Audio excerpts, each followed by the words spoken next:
I mean, that's part of the fun of being an actor. I get to kind of explore different genres, different characters.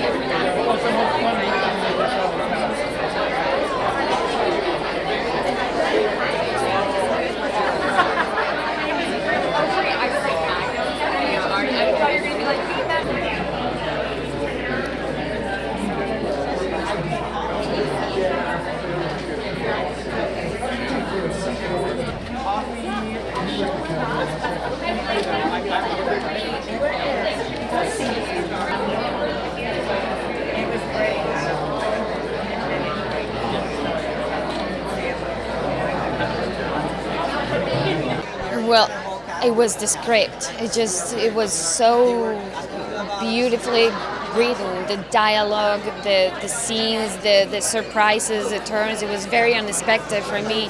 And to begin with my character, I remember I got this email asking me to audition for it, and the description was like caretaker, Latina, pretty. And I was like, no way, thank you very much, but that's not what I want to do with my career right now. And they kept insisting, and finally I got to read the script, and I realized how much I was about to, lose.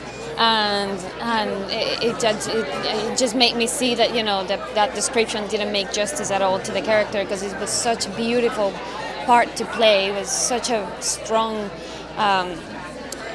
lead, and it was, I couldn't say no to that. And I was dying to work with Rian and everybody in the cast. It was just, it was such an incredible opportunity.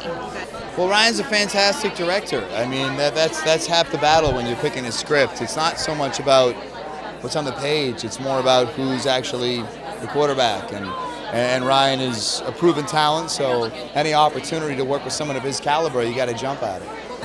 You know what, to be honest, the freshness, I think, will be in the filmmaking. The script just felt fun, and I was honestly privileged to be asked to be a member of the tribe. I was thrilled to be able to go and make the movie, and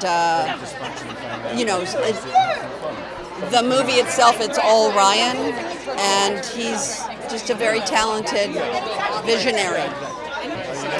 Families are tricky, and I like being the favorite child. Let me just put it that way.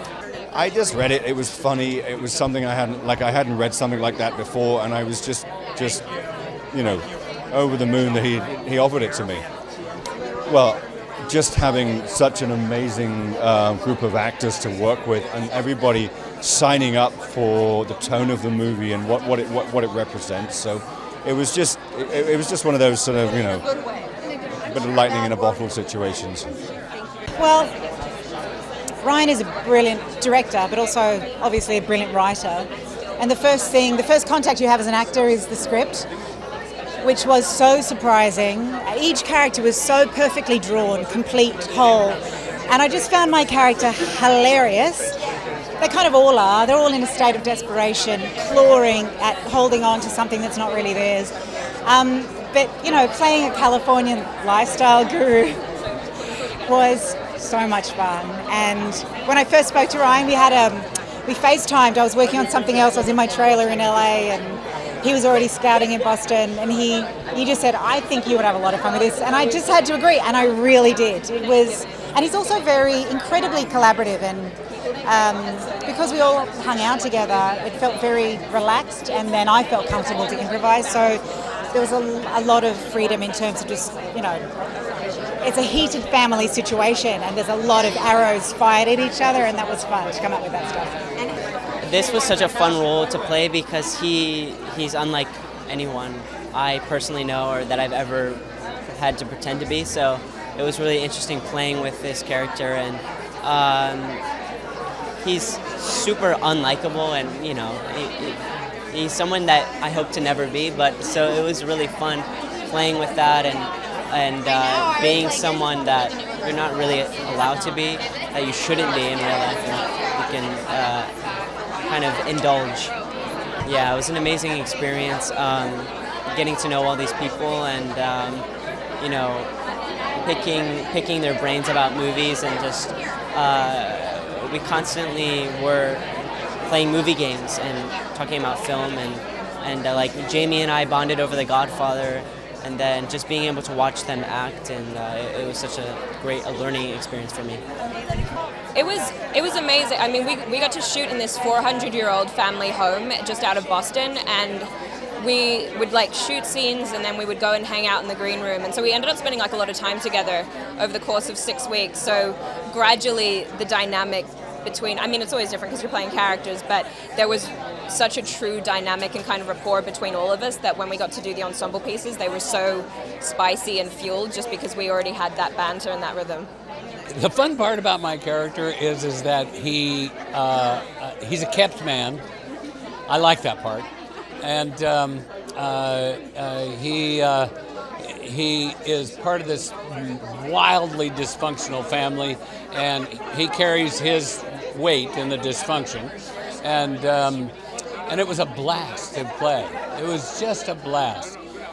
Well, he's taken the genre and contemporized it and made it so wildly entertaining and true to the genre. You're on the edge of your seat trying to figure it out, and in the meantime you get to laugh a lot. I'm really excited because they tell me that I get a couple of big laughs and it sets the tone for the film. Who knew? I think that's the most attractive thing about the movie is his talent as a stylish writer. His great sort of class, and he understands. He's got that wonderful black humor, which goes right through the film, which I love, of course.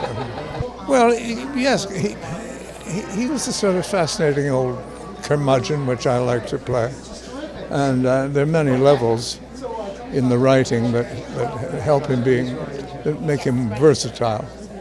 And I don't die on screen, I die off screen, which I insist is in all my contracts. Well, I think, the person who day one made sure that we all stuck together was Jamie. And I don't think anybody's going to be surprised to discover that she became just the den mother and said, this isn't one of those movies where people go back to their trailers in between takes. No, we're hanging out and we're drinking coffee and we're eating snacks and we're going to have fun and we're going to make ourselves this dysfunctional family. And that was day one. And from there on out, it was that in conjunction with like everything else that Rian's always done, which is sort of create this environment where you don't want to leave. You just want to be there all day long, hanging out, having fun.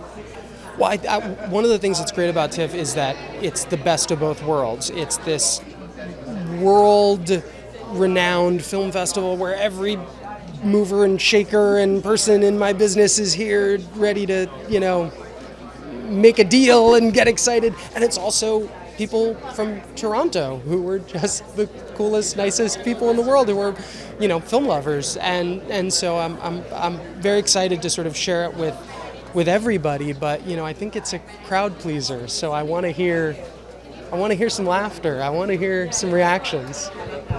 Well, I grew up loving Agatha Christie's books, so that's where the roots of it are for me, and also loving the movies that were made from her books, like the original Death on the Nile and Evil Under the Sun. But Agatha Christie was writing these characters, these very vibrant characters, back in, the 30s and onward, and they were current back then. I wanted to do one where we take types from modern day America, also applies to Canada, and types that we're going to recognize a little bit more and put them into this kind of story and see how it floats. It was a really amazing environment. We were shooting in New England in this old house. And so everyone just hung out in between takes. Nobody went back to their trailers. Everyone went down in the rec room in the basement. So you go down and it's just like, all the biggest names in Hollywood sitting around a pool table trading stories about, coming up in the industry. It was just like so much fun. So this movie is about a very dysfunctional family And I, like many people, will be spending Thanksgiving with my very dysfunctional family I love dearly. And I can't imagine a better thing that we would all want to go out to see than a much more dysfunctional family than us. And it's also just, like I said before, it's a fun movie, and that's the whole idea, is you can go out and have a good time with your family. Hey, it's Lisa. Did you know that the largest number of fatalities ever in a production of a film occurred during the shooting of the 1931 film Viking? 27 people died, including the director and cinematographer, when a ship they were shooting from exploded in the ice off the coast of Newfoundland. Do you like my shirt? You can get one for yourself in the link in the description.